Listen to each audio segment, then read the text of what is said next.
All right, what up, everybody? Welcome to the channel. If you're new, don't be.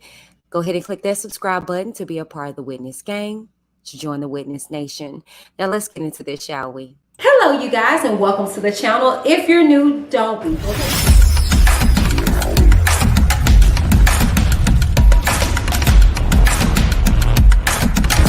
I'm Whitney. Keep it cute and get the boot. Your girl, as whack as she is in all her glory, was in the New York Times.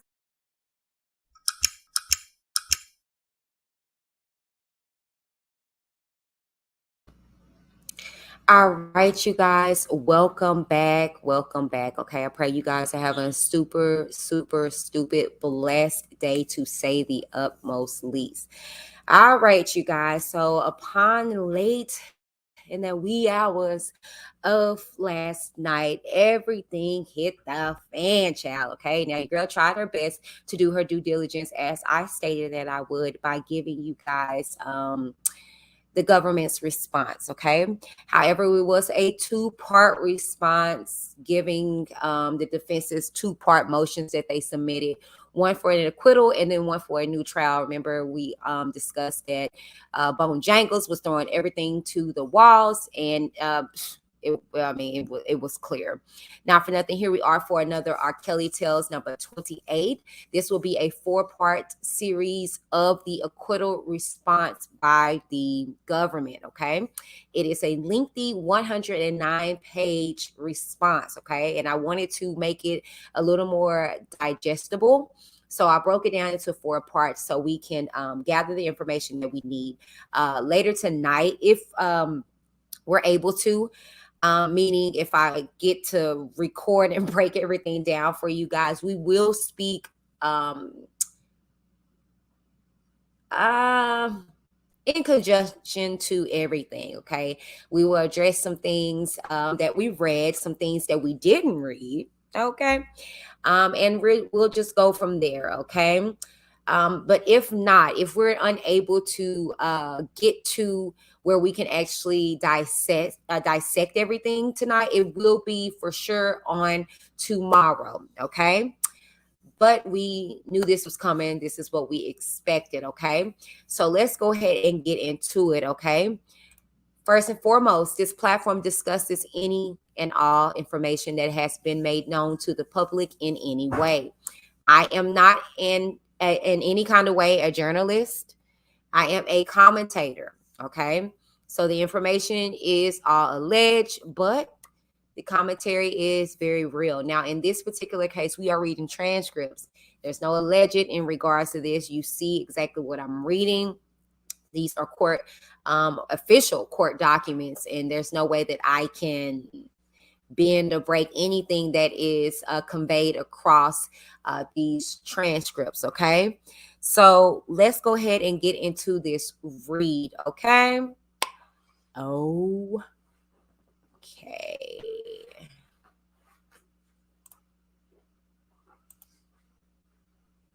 All right, so I'm just sharing my screen real quick with you guys. And boom. Okay, hope you guys can see this. All right, in its entirety. Okay, I'm going to remove myself from the screen so you guys can see the full document. Okay, now please disregard any pauses in between. I am functioning here at my home, so I may be pausing to assist my husband or to do things, but I am here and we're going to get through this together. All right. Okay, now if you would like to donate to me and support my Cash App, you can do so by sending a donation here. Okay, as well, I am going to put it down here.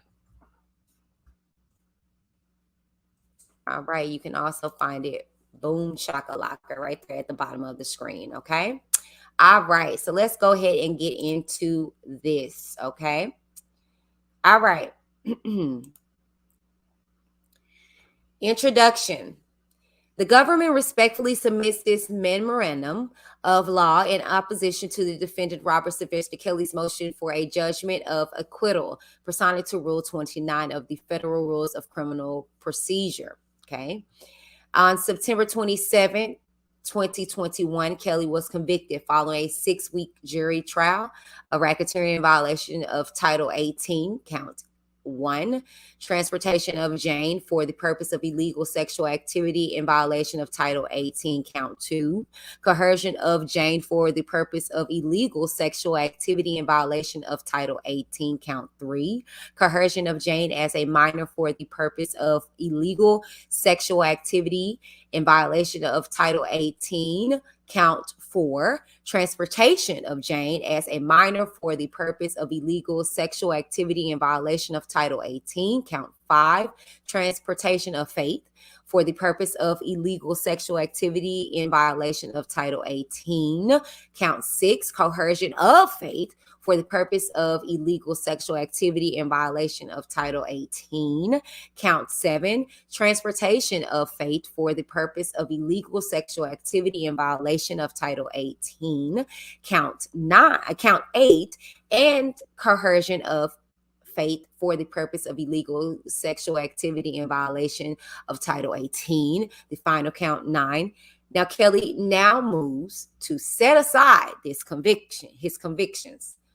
He argues that the court should reverse his convictions because he asserts no rational juror could have found the evidence sufficient to support his convictions. For these reasons set forth below, his motion is without merit and should be denied. Now, it goes on to give some factual background in regards to the case, okay? Now, the evidence adduced at trial consists of testimony from 50 witnesses, including 45 witnesses called by the government and 5 called by the defendant, and hundreds of exhibits submitted at trial. A summary of the evidence supporting each of the counts of which the defendant was convicted is set forth below. Now, here is some history in regards to Kelly and the enterprise, okay? Now, since the 1990s, Robert Kelly has recorded and performed as a professional musician touring across the United States and beyond. Now, Kelly primarily resided and recorded his music in Chicago. In the 1990s, he resided at an apartment in downtown Chicago and later at 1010 George Street in Chicago, Illinois. Goes on to say, and recorded music at CRC Recording Company, a recording studio in Chicago. In approximately 2003, Kelly used a recording studio located at 865 North Larrabee Street in Chicago, which was formerly named Chicago Track. Okay. In or about 2004, Kelly stopped using that studio and began to use one in the basement of his residence in Olympia Fields, Illinois. Kelly eventually moved out of Olympia Fields and resided in an apartment at the Trump Towers in Chicago, and for a period of time, and maintained multiple houses in Johns Creek, okay, a suburb of Atlanta, Georgia. Now, Kelly also used recording studios across the country, including New York, Florida, Georgia, and California. Kelly surrounded himself with an inner circle, which included a business manager, an accountant, recording engineers, personal assistants, runners, drivers, security personnel, and members of his entourage. Now, for example, Demetrius Smith worked for Kelly, including as a personal assistant and tour manager between 1984 and 1994, and then for a second stint until 1996. Now, Kelly's inner circle in those early years also included his manager, Barry Hankerson, as well as Larry Hood, Bruce Kelly, and Tyree Jameson. After Hankerson, Darrell McDavid served as Kelly's manager and as his accountant. Donnie Lau served as Kelly's musical director. At various times between 2003 and 2011, Tom Arnold served as Kelly's studio manager, road manager, and as a personal assistant. Now, Diana Copeland served as Kelly's personal assistant and later executive assistant, beginning in approximately 2004 and staying for approximately 15 years. Kelly also employed many runners, including Nicholas Williams and later Anthony Navarro. Another close associate with Jermaine Maxey, also known as Bubba. Okay. Now, during the later years, his personal assistants included Milton June Brown, George Junebug Kelly, Van Pullen, Cheryl Mack, Suzette Mayweather, Osette Mayweather, Lily, and Cassandra. Goes on to say Kelly and his inner circle worked to promote Kelly's music and brand as well as to meet Kelly's demands in his personal life. His inner circle managed the studio and tour buses, ensuring that they were clean and stocked with food and other supplies. Now, his assistants arranged for nightly basketball games both in Chicago and while Kelly was on tour. His runners served as receptionists, answering phones and recording messages. Goes on to say at times his runners required visitors to sign non-disclosure agreements and made copies of their identification documents. His runners escorted visitors, including his female guests, to rooms within his residence or his studio. His inner circle ensured that Kelly attended business meetings. His inner circle carried Kelly's backpack, which contained, among other items, iPads that he used to record sexual activity. Okay. It goes on to say Kelly's inner circle also assists Kelly in his personal life. For example, Kelly's inner circle distributes slips of paper with Kelly's telephone number to women and girls. All right. Kelly's inner, and these are just examples, y'all, in the transcripts. Okay. Kelly's telephone number to women and girls. Kelly's inner circle selected women and girls to join him backstage and at after parties. Okay. And when Kelly used the Chicago track studio and when his studio was housed in the basement of his residence in Olympia Fields, his runners regularly picked up his female guests from their homes, nearby train stations, and airports. One of Kelly's drivers drove one of Kelly's female guests, a 16-year-old girl, from a mall in Jacksonville to meet Kelly in Miami. A 5.5-hour trip. Okay. Goes on to say Kelly's inner circle ordered food for Kelly's female guests. Kelly's inner circle also assisted Kelly's female guests in arranging air travel and hotel rooms for Kelly's female guests, allowing his guests to visit Kelly in Chicago and across the United States. Kelly's inner circle accompanied his female guests to Kelly's basketball games, the mall, and the salon. Kelly's inner circle picked up medication to treat Kelly's genital herpes. Kelly's inner circle stood guard when Kelly required them to stay on a bus as punishment. Kelly's inner circle was required to abide by several rules. For example, they were required to sign non-disclosure agreements, all right, and not permitted to take photographs. They were required to knock before entering any rooms. They were required to obtain approval before carrying out even the most mundane of tasks, such as allowing a guest to go to the bathroom. There were right, this one right here from Arnold. We would try to call Robs to get permission. They were prohibited from looking at or speaking with any of Kelly's female guests. Now, his female assistants were not permitted to speak with his male assistants in front of Kelly's female guests and girlfriends. Kelly required his inner circle to carry out his demands and to be fiercely um, loyal. For example, in the middle of one night, Kelly told Suzette Mayweather that she needed to bring him a sweet potato pie, causing her to travel to a Walmart store open 24 hours a day to purchase him a Patti LaBelle sweet potato pie.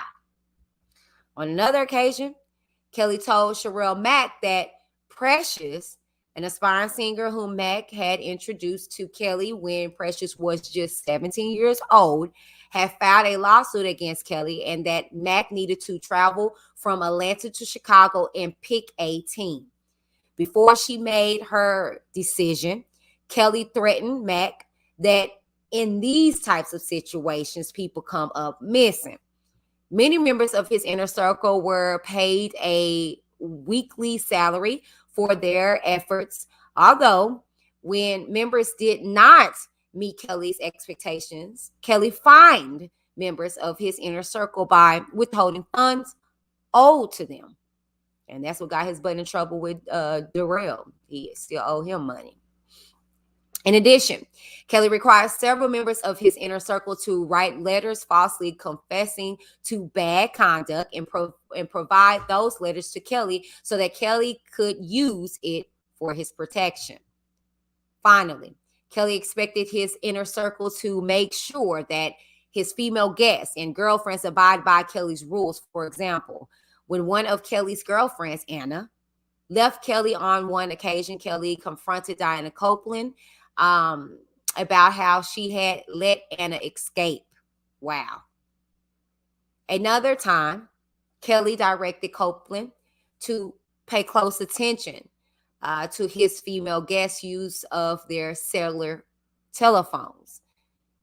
Okay. Text message forwarded by Kelly to Copeland that said, "You should pay close attention to the girls' phones. I would say especially Jane, and what exactly they do on them." Okay.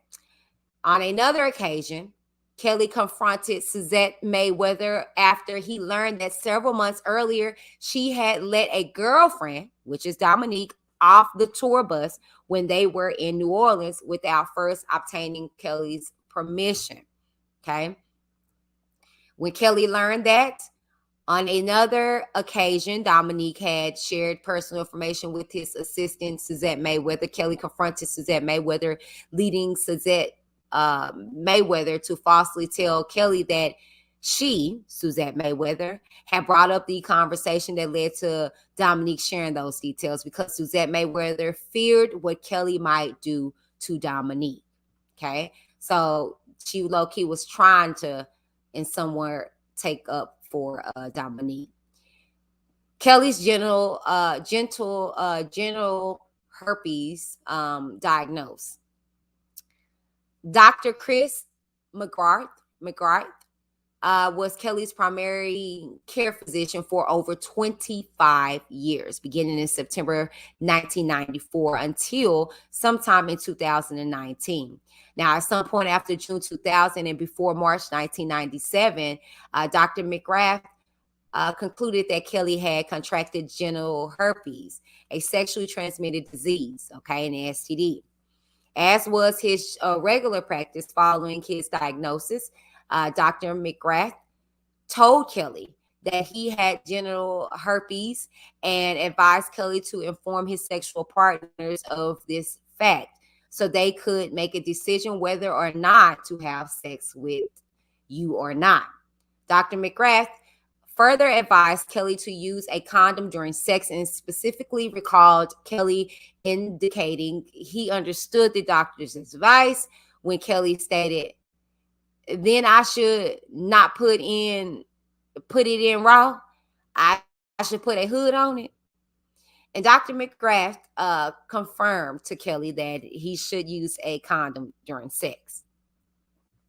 Now it goes on to the witnesses. Angela first met Kelly in 1991 through her friend Tiffany during the break between her freshman and sophomore year in high school. Angela was 14 or 15 at the time, aspired to be an entertainer. She wanted to sing and dance.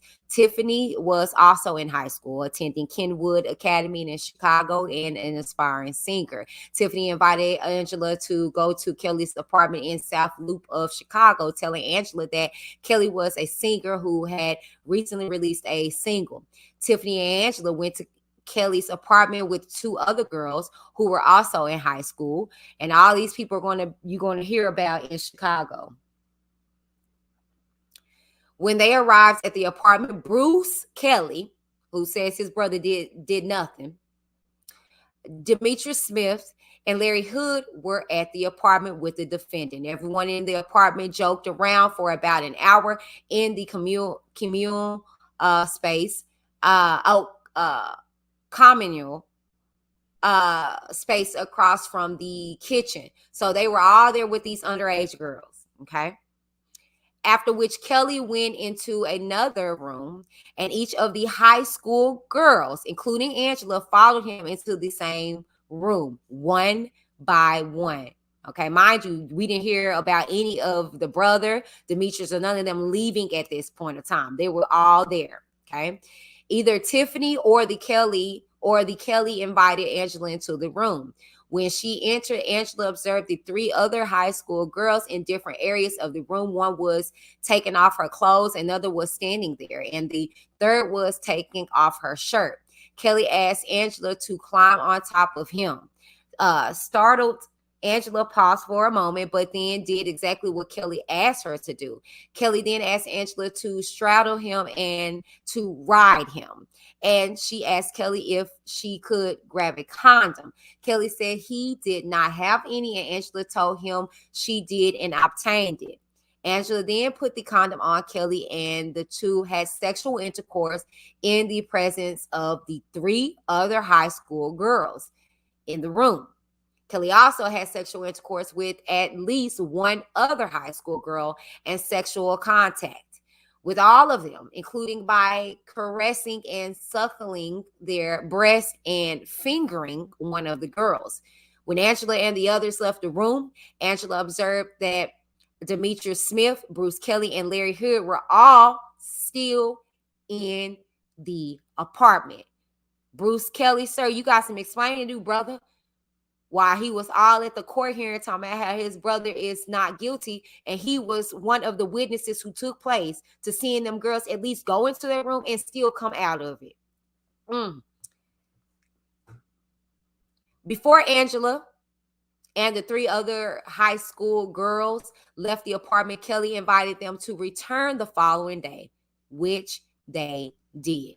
For the next few years, Angela saw Kelly almost every day, either at his apartment or at CRC Recording Company, a recording studio in Chicago. Now, Angela, you guys, is Javante, okay? Angela saw Kelly along with Tiffany and a different assortment of young ladies on a regular basis. At some point in 1991, Angela stopped attending high school after Kelly gave her the option to either go to school or sing.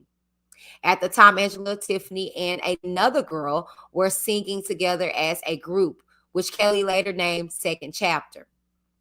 Now, Kelly continued to have sexual intercourse with Angela while she was between the ages of approximately 15 through 17. Hold on.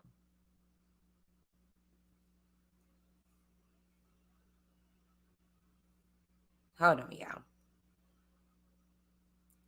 I want to look up something.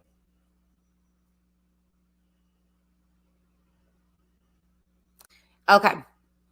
On multiple occasions at his apartment, the recording studio, and while they were on the road, Angela did not want to have sexual intercourse with Kelly, but did so because he told her and other girls that they had to pay their dues. Kelly also asked Angela to bring other girls around, telling her to get him some girls or bring him some new talent. Towards the end of 1992 and into early 1993, Kelly's sexual interactions with Angela became less frequent, though they still occurred.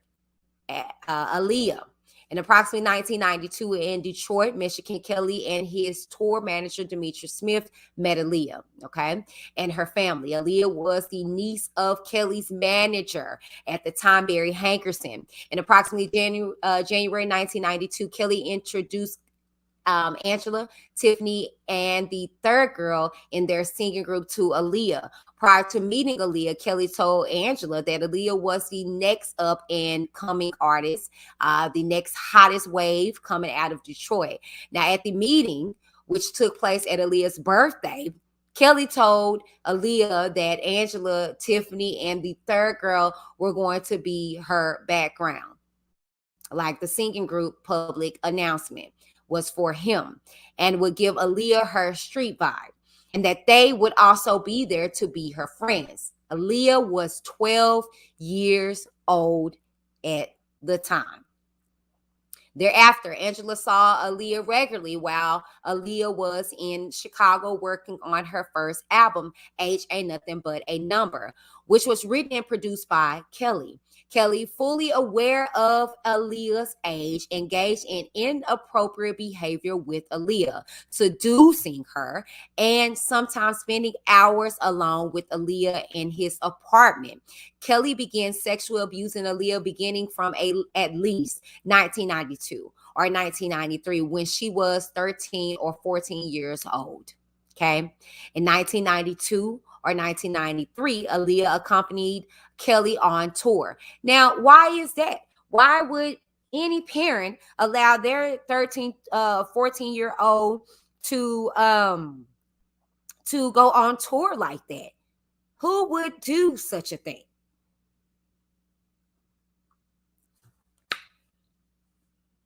Including in Washington, D.C. On at least one occasion during the tour, Kelly performed oral sex on Aaliyah inside of the tour bus, which was witnessed by Angela.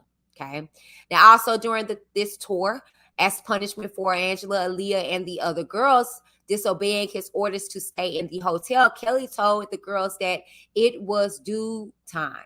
Okay. And they would have to put out that night, a reference to sexual intercourse or other sexual contact as punishment. Okay. Now, in August 1994, while on tour in or around Macon,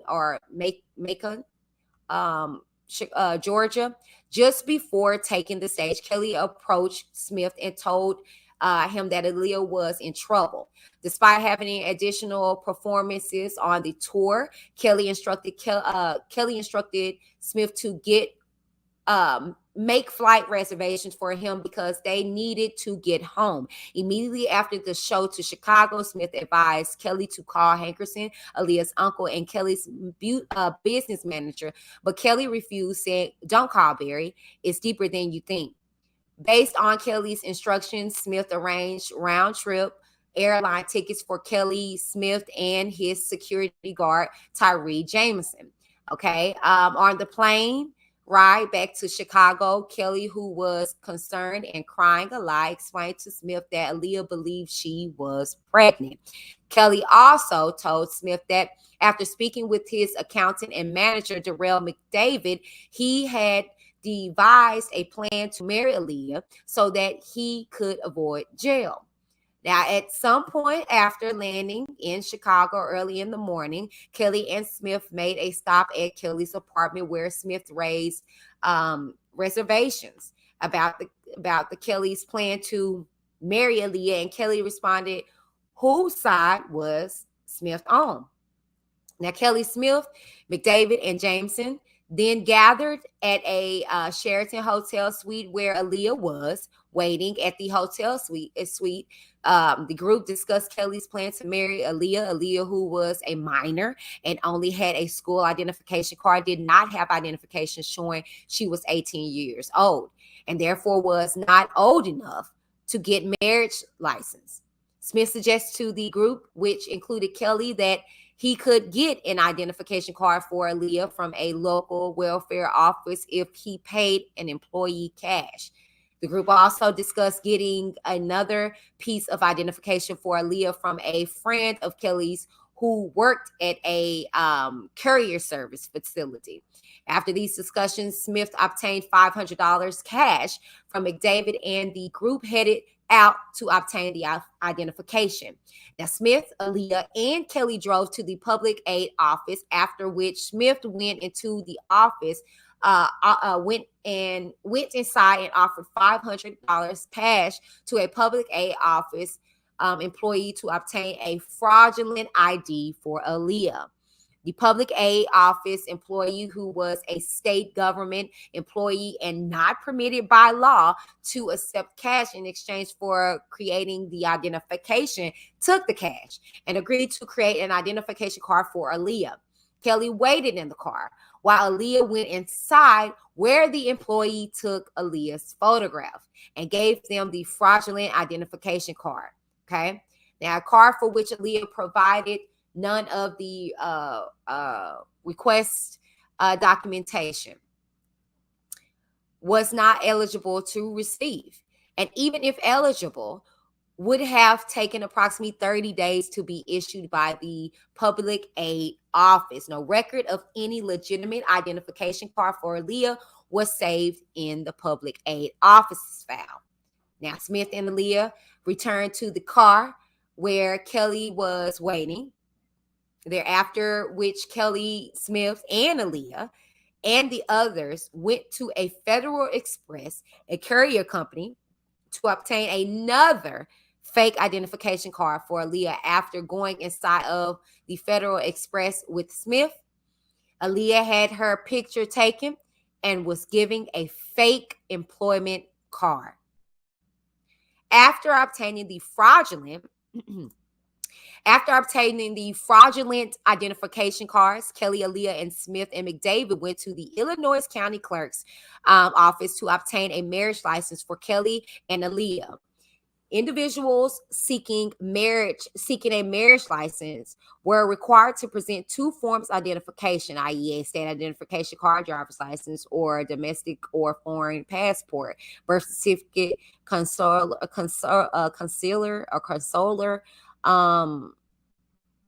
card, or baptism records. Illinois Department of Public Aid identification cards were not among the regularly accepted forms of identification. Initially, the clerk hesitated to accept the fraudulent identifications presented by Aaliyah. However, McDavid intervened and convinced the clerk to accept the identification. Kelly and Aaliyah thereafter filled out and signed an application for marriage, which was not a publicly available document, on which Kelly listed his driver's license number as follows right here. Okay. And Aaliyah listed as Illinois Department of Public Aid identification number, which is listed there as their forms of identification.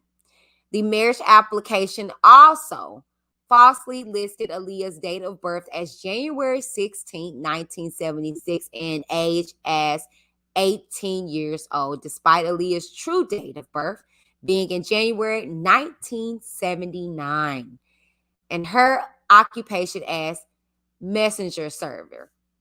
Based on the information provided, the clerk's office issued a marriage license to Robert Sylvester Kelly and Aaliyah. Okay. Kelly Smith, the others, also visited a friend of Kelly's, Keith Williams, in order to find someone to officiate the wedding. Williams recommended a friend, Nathan Edmond, a church elder and licensed minister, who agreed to officiate the wedding. Okay. After obtaining what they needed to officiate the wedding, Kelly, Aaliyah, Smith, and the others returned to the Sheraton Hotel Suite. When Edmund arrived at the hotel suite, he was asked to sign a confidentiality agreement. Edmund refused, but promised not to speak to anyone about the wedding. Edmund, who had never before met Kelly or Aaliyah, then conducted a hasty 10-minute ceremony in the hotel suite where he married Kelly and Aaliyah, who were each dressed in jogging suits.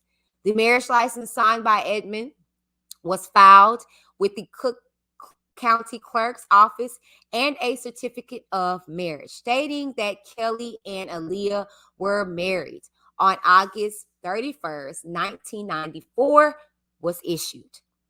Now, a few minutes after the ceremony, Kelly, Smith, and Jameson left to fly back to the concert venue to continue the defendant's tour. Aaliyah did not leave with them. Shortly after the secret wedding, the marriage was annulled. Subsequently, on August 25th, 2001, Leah died in an airplane crash. Okay. Stephanie. Stephanie was born in mid-October 1981. She grew up in Chicago and ultimately finished high school at the Chicago Academy of Arts, where she graduated in approximately June of 1999. During the summer of 1998, however, when Stephanie was 16 years old, she was at the Rock and Roll McDonald's in downtown Chicago with her then boyfriend and two other friends on a double date. While standing by herself at the register, a man approached Stephanie and asked her age. She responded that she was 16. The man then asked if she knew who R.KELLY was, and she responded she did. The man gestured over to Kelly, who was seated in a nearby booth looking at Stephanie, and told Stephanie that Kelly wanted her to call him, and then gave Stephanie a handwritten note with Kelly's phone number on it. Thereafter, Stephanie talked to her friends at the McDonald's about what had occurred and then threw the phone number away, as she did not intend to call Kelly at that time. Now, approximately 1 year later, in the summer of 1999, when Stephanie was 17 years old, she met Kelly. During the summer, Stephanie worked as a barista at a coffee shop located in a hotel in downtown Chicago on a 5 a.m. to 2 p.m. shift. Now, during a shift, a co-worker informed Stephanie that R.KELLY was at the Nike store just around the corner from the hotel on Michigan Avenue. Stephanie decided to go to the Nike store to see if Kelly would remember her and to ask him if he could listen to her friend Catherine sing.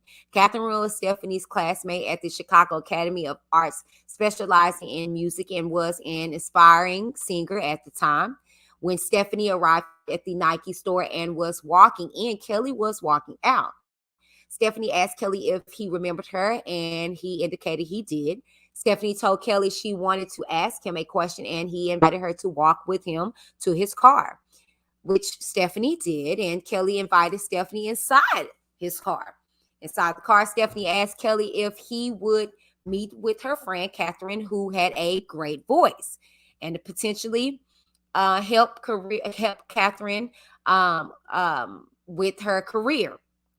Kelly told Stephanie he thought he could arrange that, but he'd like to get to know me. And he also said that he likes to cuddle, and would I be okay with that? To which Stephanie responded, yes. Kelly then gave Stephanie his phone number and told Stephanie to call him, which she ultimately did. Now, approximately a week or two later, Stephanie saw Kelly again at his recording studio just off of Chicago Avenue on the edge of Cabrini Green neighborhood. Stephanie was buzzed into the studio, and one of Kelly's employees brought her up to a room on the second floor, told Stephanie to stay there and wait for Kelly, and then left. Stephanie waited for Kelly alone in the room several hours until he came into the room. The two conversed for a period of time and ultimately had sexual intercourse in the room that day. During their conversation, among other things, Kelly told Stephanie he wanted her to call him daddy. Following the encounter, Stephanie continued to see Kelly for approximately 6 months, mostly at his studio. Now, Kelly had sexual intercourse with Stephanie essentially every time they saw each other. At various times, Stephanie would be picked up and driven to the studio by one of Kelly's employees and driven home by an employee. During their interactions, Kelly was one of the two ways. He was either very nice and charming, jovial, or he was very controlling, intimidating. He raised his voice, Stephanie. He raised his voice at Stephanie, and he could uh, put the fear of God in her very quickly. Stephanie's sexual interactions with Kelly were humiliating. Stephanie described those interactions as follows. He would be very specific in how he wanted me to be.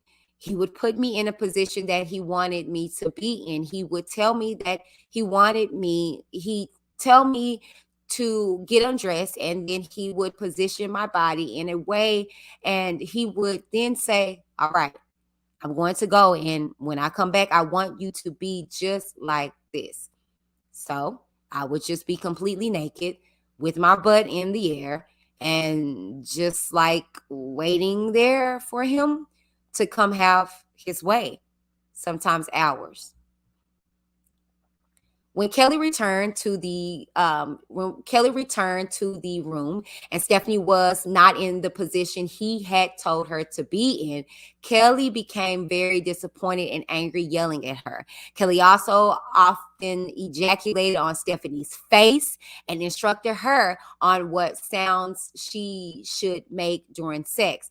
Now, I told y'all why everybody putting everything on as real, okay? It's acidine, okay? It's weird because he did a lot of the same things to everybody. He had them do some of the same things, okay? On one occasion, after watching the defendant play a basketball game, Stephanie and Kelly went inside the passenger portion of a SUV. The front driver and passenger seats were occupied by the Kelly's employees.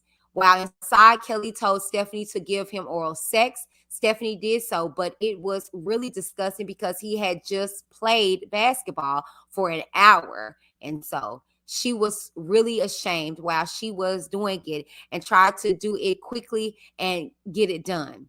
Kelly stopped her and said that she needed to make noises while she was performing oral sex on him because he wanted the other people in the car to know that she was giving him oral sex.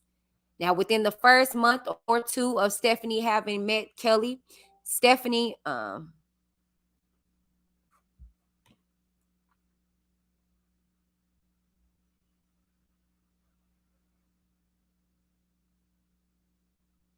on.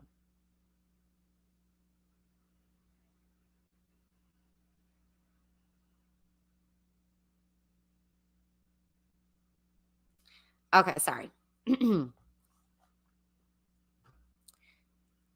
Stephanie again asked Kelly if he could meet her friend Catherine. Kelly agreed, and Catherine, Stephanie, and Stephanie's mom, another parent. Wow, wow, wow. Stephanie and Stephanie's mom went to his studio for this purpose. At the studio, Catherine performed a song for Kelly. Kelly indicated that Catherine could sing, but seemed unimpressed and quickly dismissed the three of them as he was not thrilled about Stephanie's mom being there. On either the first or second occasion that Stephanie visited Kelly's studio, Kelly asked Stephanie how old she was, and Stephanie responded that she was 17. At some point after this conversation, while Stephanie was still 17, Kelly videotaped Stephanie engaging in sexual contact with them. Stephanie had agreed to meet Kelly at his recording studio and was waiting for him in a room at the studio when he called her and told her he was on his way to pick her up and wanted to make a video of them having sex. Thereafter, Kelly drove Stephanie to his house in the Lincoln Park neighborhood of Chicago on George Street. Now, upon sorry. Now, upon their arrival at the house, Kelly quickly got a video camera and instructed Stephanie to come around the walkway at the entrance and began filming as she entered the frame, instructing Stephanie to undress and walk over to the sofa. Okay. At this point, Kelly was holding the video camera, which was a large VHS video camera. After Stephanie walked over to the sofa, as Kelly instructed, Kelly came up behind her and started having sex with her. At that point, Kelly had placed the video camera on the table in front of Stephanie. Stephanie was completely naked, and the video camera was facing her and was recording. Kelly was penetrating Stephanie vaginally from behind. Kelly then indicated he would retrieve a dildo and wanted Stephanie to put the dildo in her mouth as he had sex with her. Kelly did so and then put the dildo inside Stephanie's mouth and continued to have sexual intercourse with her from behind. Now, while this occurred, the VHS video camera remained right in front of Stephanie, facing Stephanie and her private areas while she was completely naked and was still recording.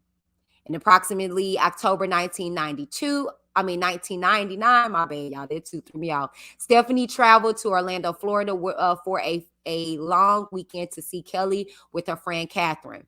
Kelly was recording music in Orlando and had previously asked Stephanie to meet him in Orlando and said she could bring her friend Catherine. Kelly paid for the travel and one of his employees made their travel arrangements. Upon their arrival in Orlando, Stephanie and Catherine were taken to a furnished rental house in a cul-de-sac. They stayed there for a long time, a few days, without any contact from Kelly, and just sat in the house alone and did not leave the house at all. On the last day of their trip, Kelly showed up at the house and took Stephanie to a recording studio. At the studio, Kelly told Stephanie that he wanted to record her giving him oral sex, and then he proceeded to do just that.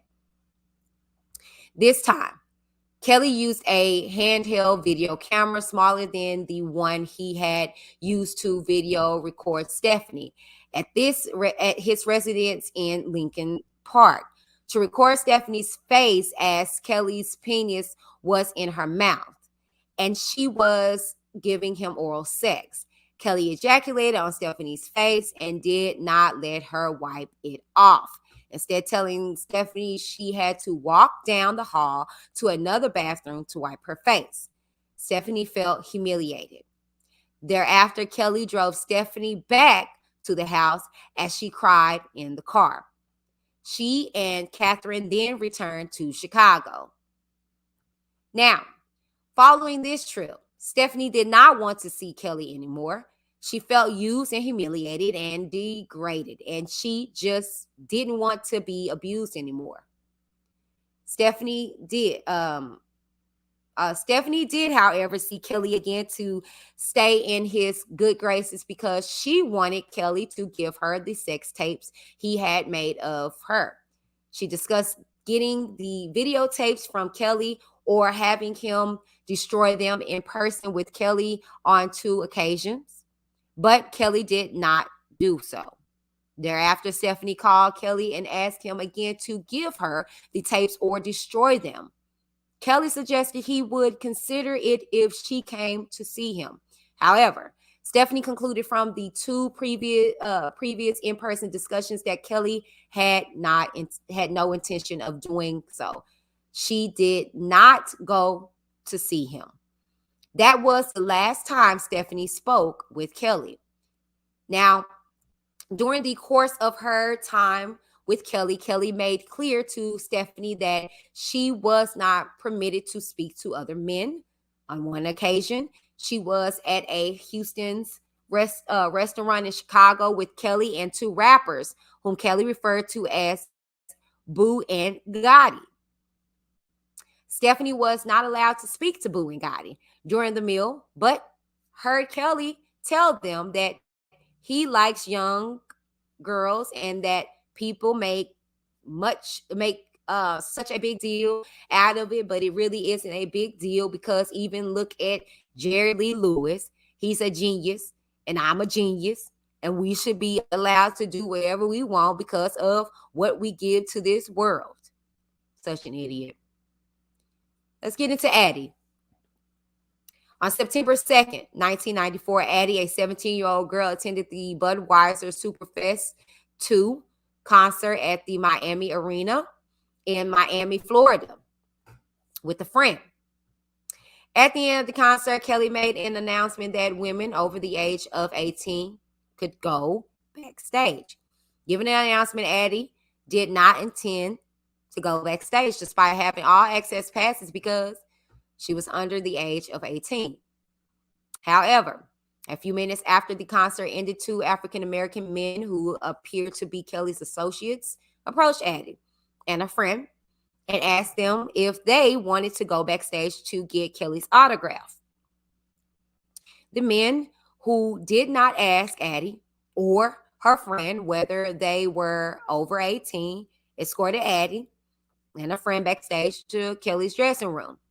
At no point while they were backstage did anyone check Addie or her friend's identification. Addie and her friend were brought to a dressing room where Kelly was present, along with what appeared to be members of the media interviewing Kelly. Shortly after arriving, Addie approached Kelly and asked if he would autograph her program. Now, Kelly asked Addie her name and signed the program to Addie with his signature. Addie, who was a trained dancer who ultimately attended a performing arts conservatory, my bad, y'all, also mentioned to Kelly that she was an aspiring artist. In response to which, Kelly told Addie the name of his hotel, suggested that Addie come by his hotel room for an audition. Oh my. Doesn't that sound familiar?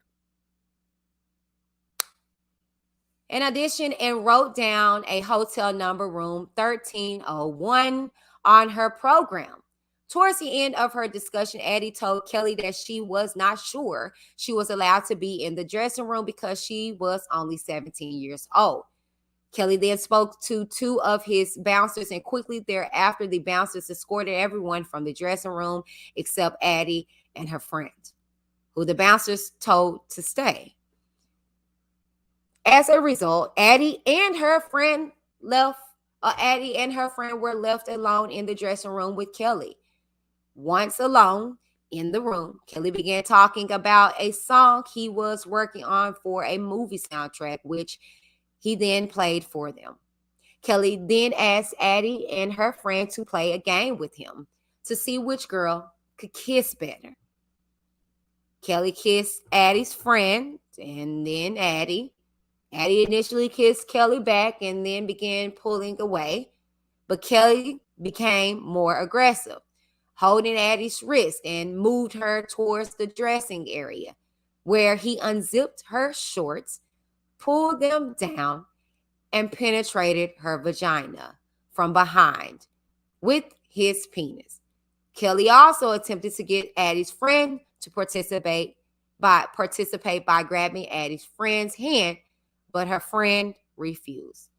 After Kelly finished having intercourse with Addie, Addie, who was in a state of shock, pulled up her shorts, opened the door, which they had to unlock, and ran out of the room with her friend. Kate. Now, Kate met Kelly in 2001 when she was 27 years old and living in Chicago. Kate had a sexual relationship with Kelly and at times with other women at Kelly's direction. Because Kate knew Kelly had multiple sexual partners, she expressed to him that she was concerned that she might contract an STD and asked him whether he would use protection, but he said he would not.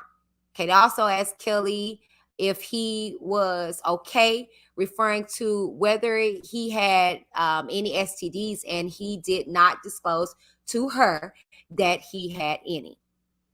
Now, while she was still in a sexual relationship with Kelly and not in a sexual relationship with anyone else, Kate contracted uh uh gen sorry, my back issue. Genital herpes, my bad. Kate told Kelly that she believed that he had transmitted a that he had transmitted an STD to her, but Kelly did not respond. In 2004, Kate retained Susan Logan's a lawyer to assist her with a possible legal action against Kelly. She ultimately reached a settlement whereby Kelly paid her $200,000, and she released Kelly and others, including Daryl McDavid, from any further liability for giving her genital herpes, and agreed to not make any public statements about their relationship. As a result of Kate's genital herpes diagnosis, she has told potential future sexual partners about her diagnosis, and many of those relationships have not come to fruition as a result of that disclosure. Sonja.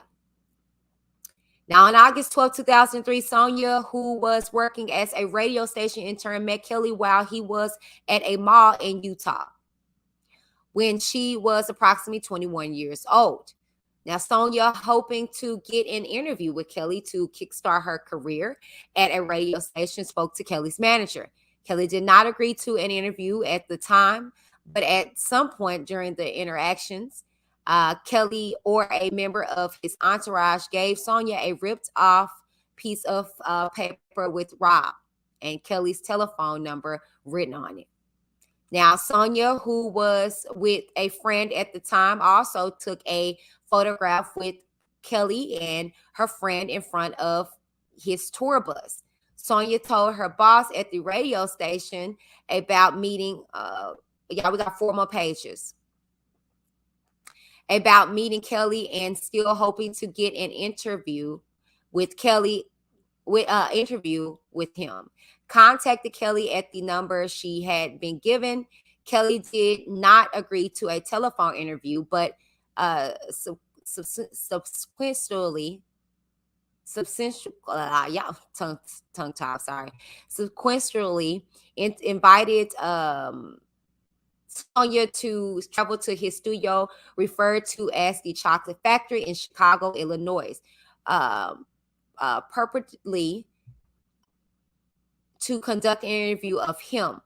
One of Kelly's associates arranged Sonja's airplane tickets, which Kelly paid for. Following her arrival in Chicago in March of 2004, Sonja was directed to go to the Chocolate Factory recording studio. In the reception area, one of Kelly's associates asked Sonja if she needed protection, which he explained after Sonja asked for clarification because she did not understand his question meant condoms. Sonja, surprised by the question, responded, "No, I'm not here for that." She was then escorted to a small, poorly lit windowless room with a couch and table within the studio by one of Kelly's associates, who also took and searched her suitcase without her consent. Now, shortly thereafter, while in the studio, another associate took and made a copy of Sonja's driver's license, searched through her cellular telephone, and made a list of her telephone contact, directed her to sign what she believed to be a non-disclosure agreement, advised her of rules that she had to abide by, including that she was not allowed to look up, talk to anyone, or do anything, told her that Kelly would come in soon, and then left the room, closing the door behind him. Now, Sonja was thereafter kept against her will for approximately 3 to 4 days in the room, which was locked from the outside without substances. substance. Oh, sorry, not substantial. Uh, substantious, substantious. Yeah, I'm sorry. That word passes me. After realizing she was locked in the room, scared, um, Sonja banged on the door and repeatedly contacted the front desk of the studio using a telephone located in the room, asking to be let out for food and water and to use the restroom. She was told, however, by Kelly's associates that these requests would need to be approved by Kelly. On a few limited occasions, Sonja was allowed to use the restroom, but was generally escorted back and forth by one of Kelly's associates, during which time she was able to hear sounds consistent with people having sex in other rooms. Finally, one of Kelly's associates brought her food and a beverage in a cup. Almost immediately after taking a few bites of the food and a few sips of the drink, she became extremely tired. She awoke sometime thereafter, confused to find that her underwear, which she had previously been wearing, had been removed and placed on the arm of a couch. A witness in her a wetness in her vaginal area and on her thighs, and Kelly in the corner of the room doing up his pants and belt. All of these circumstances made it apparent that Kelly had sexual assaulted Sonja while she was unconscious. After Sonja rose from the couch, Kelly hugged her, grabbed her buttocks, told her he would return shortly, and left the room.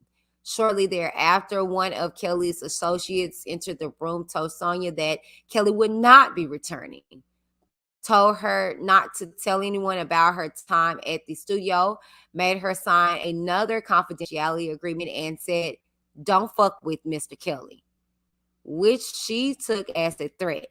Sonja, who did not previously have and could not have afforded her own return ticket home, signed the agreement and was then allowed to fly home. Alex. Alex was born in early July 1990. On March 26, 2006, when Alex was 15 years old, Alex met Kelly after one of Kelly's concert. Alexis, my bad. Alexis met Kelly after one of Kelly's concerts in Jacksonville, Florida. A member of Kelly's inner circle told Alexis and her friend that Kelly wanted to meet Alexis. Kelly arranged to meet Alexis at a Jacksonville mall the following day, and they met on his tour bus, where Alexis signed a non-disclosure agreement. A friend drove Alexis to the mall because Alexis was just 15 years old and did not yet have a driver's permit. Thereafter, Kelly arranged for his bus driver, Terry Allen, to transport Alexis by bus from Jacksonville to Miami to meet Kelly in Miami. His runners arranged for Alexis to travel by airplane to meet Kelly in Chicago, including when she was 16 and 17 years old. Alexis first had sexual contact with Kelly in Chicago, and again on most occasions that she saw him, and Kelly did not use protection and never told her that he had contracted an STD. Lewis and Alex, both of the John Does, you guys, both of the niggas, okay, that nobody talks about. We're almost finished, you guys. Lewis was born on February 1989 in 2006. When Lewis, an aspiring musical artist, y'all notice the pattern? These are all people that were musicians, okay, or were aspiring, was 17 years old. And in his senior year of high school, Kelly gave Lewis his telephone number after Lewis helped him at a McDonald's in Markham, Illinois, you guys, a suburb of Chicago, where Lewis was working. Lewis told his mom about meeting Kelly, and his mom later called the telephone number Kelly gave Lewis and told Kelly that Lewis was an inspiring musician. Kelly invited Lewis and his family to a Christmas party at Olympics Field, which they attended. Kelly also invited Lewis to meet him in his recording studio. Okay. Um, Autistically, so that ostensibly so that Kelly could help Lewis as a musician. Instead, Kelly gave Lewis, still just 17 years old, oral sex and recorded their sexual encounters. On another occasion, Kelly directed a female to give Lewis oral sex. While Lewis was still in high school, Lewis introduced Kelly to his friend Alex. Okay. Alex, who was a year younger than Lewis, and Kelly gave Alex a piece of paper with his phone number. Kelly began to communicate by phone with Alex when he was still 17 years old, and eventually began a sexual relationship with Alex. At Kelly's direction, Alex engaged in sexual activity, including intercourse with other women in Kelly's presence. Okay. Kelly regularly recorded Alex's sexual encounters with Kelly and other women. Kelly was also in charge directing the participants as to precisely what to do sexually, and the women at times appeared zombie-ish. Government exhibits 341, 342, and 343 depicted one of such example where Kelly, naked from the waist down, directed Alex and another woman, not Jane, to engage in oral and vaginal sex. Throughout, Alex and the woman do not smile and otherwise appear wholly unengaged. And Kelly directs every action, including by positioning the women and Alex into the various sexual positions, and records the encounter. Okay. And with these exhibits, it says still image showing Kelly position Alex's penis inside the woman's vagina. Y'all, these, oh, y'all, these were video footages. Video footage. Okay. These exhibits, video footage. But they did still shots of it. Child. Another exhibit, still image showing Kelly holding the woman's hair and pushing her mouth back and forth onto Alex's penis.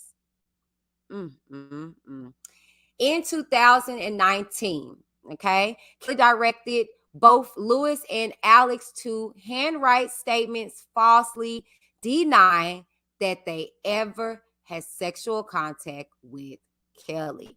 All right. And we stop here and we continue with Sharonda.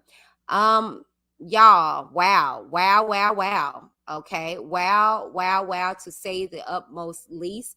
By way of listening to this, I say that this government is busting the head wide open, addressing everything. Now, if you're listening to this, we are all privy to the fact of the matter that they do not address those text messages. Okay. Sorry. Spoiler alert. They don't address the text messages. They don't, because again, it really doesn't really matter, in regards to what he did. Okay. And that's why I always go back to my perspective of this, is that it doesn't matter if these parents allegedly quote unquote sign their children over to this man. It's still illegal. He shouldn't have had sex with him. That's the whole point. Let's go along with all these parents supposedly sign their children over. At the end of the day, he committed the bad and heinous act towards these alleged individuals. Okay. So Thank you guys for tuning in. This is the completion of part 1 of the R. Kelly Tales 28, the government's response to the acquittal. I will be back with part 2. You guys stay tuned. And that one I found interesting because the defense in that case is blaming the mother, saying the mother enticed Kelly.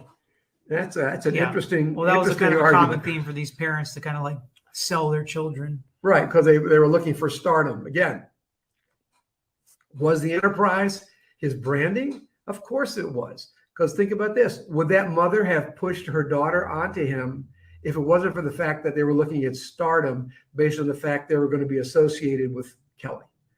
So again, the enterprise comes into it, and it shows it is independent and operates independent of the individual. The Witness Nation. Now, you know we're super sleuths over here. We all about the facts, evidence over emotions. Let's see what we've discovered.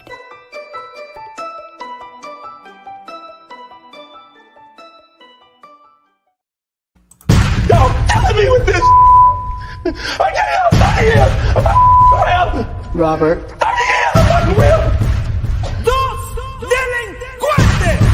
You're killing me, man. This ain't not about music. I'm trying to have a relationship with my kids, and I can't do it.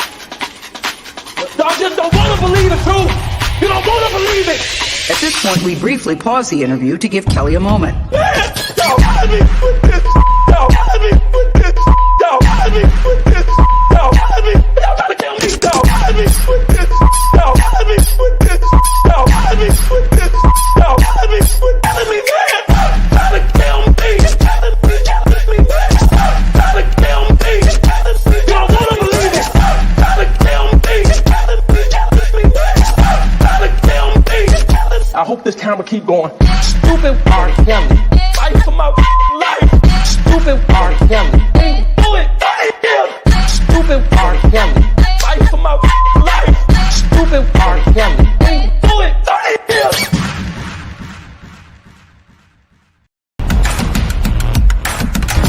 Are you in? Keep it cute or get the boot.